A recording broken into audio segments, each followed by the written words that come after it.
a rule that he abides by, just like making sure that politicians are not embarrassed, because then what happens, like if you're trying to do advocacy or you're trying to get something done, and then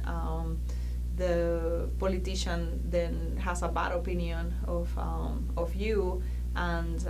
never comes back to your meetings, or never supports any of your projects. So that can be very dangerous. So in a situation like this, you might have the public comments in cards, and you might read them. You might even have like the name of the person, but the person will not have the microphone.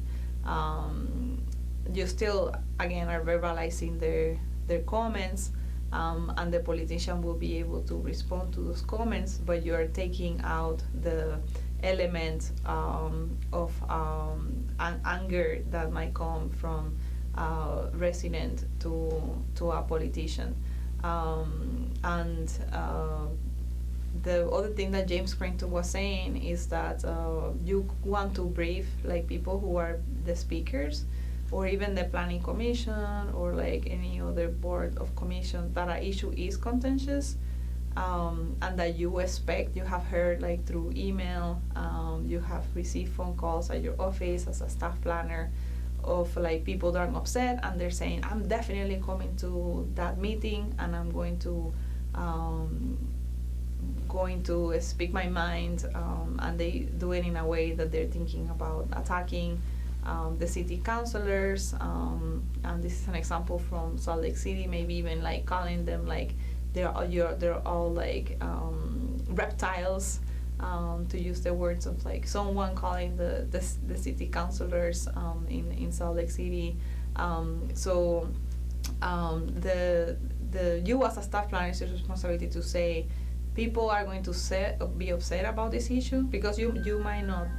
necessarily know, right? So people are going to upset about these issues, and we need you to come prepared. So many times you still have to have the regular public hearing where people are going to have speak for 2 minutes, right? So it's not like you can change the setting in any specific kind of meeting. So you have to keep the meeting the way it was. The example that I was giving before, it was more like community members and developers doing their own community engagement. And anticipating that people might be upset with the politicians. But if you're doing public hearings and you're in the city and you have like a protocol that says that people are going to talk for 2 minutes, then you have to keep it that way. But then it is important that you warn the politician, the city councilor, that this issue in particular is very contentious, and that will actually result in them preparing better. So they might read the staff reports in more detail to be able to understand what are the issues and be more prepared, because like oftentimes the reason that there's like disagreement between residents and decision makers like city councilors is because sometimes the residents doesn't understand some of the technical things that are being said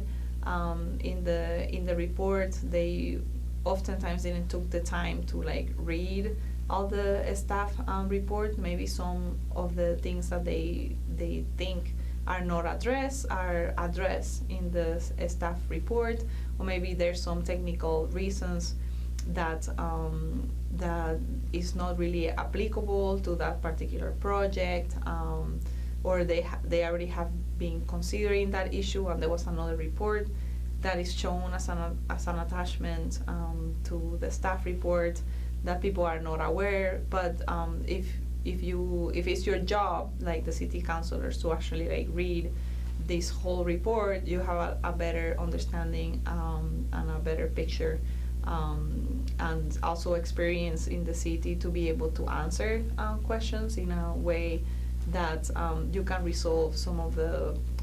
issues or some of the contentions that people might have. And I wanted to do clarify that there's like some residents that actually like,